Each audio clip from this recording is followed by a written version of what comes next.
আজ শনিবার ছুটির দিন, ঘুম থেকে উঠতে অনেক লেট হয়ে গেছে। ব্রেকফাস্ট করে হাতে বেশি টাইম ছিল না যে লাঞ্চ বানাবো, তাই হাজব্যান্ড বলল চলো বাইরে থেকে লাঞ্চ করে আসি। আমরা তাই চলে এসেছি একটি ভেজ রেস্টুরেন্টে লাঞ্চ করার জন্য।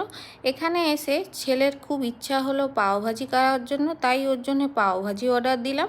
আমি একটু টেস্ট করে দেখলাম, আমার মোটামুটি লেগেছে। আর আমাদের জন্য অর্ডার দিয়েছিলাম ডাল ফ্রাই, পনির বাটার মশলা, স্যালাড আর রুটি। রুটিগুলো ভীষণ ছোট সাইজের ছিল, তাই দুটো রুটিতে পেট ভরেনি আমাদের। পরে গার্লিক নানও অর্ডার দিয়েছিলাম।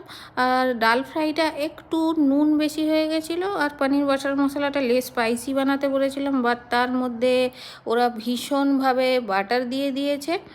মোটামুটিভাবে খাওয়াটা খুব একটা খারাপ হয়নি, ডালে একটু নুনটা কম হলে আর একটু ভালো হতো। এই যে আমাদের গার্লিক নানও এসে গেছে, খেয়ে আমরা মিষ্টি মুখ করে নিলাম। তারপরে আমরা বাড়ি চলে এলাম। আজকের মতো বাই।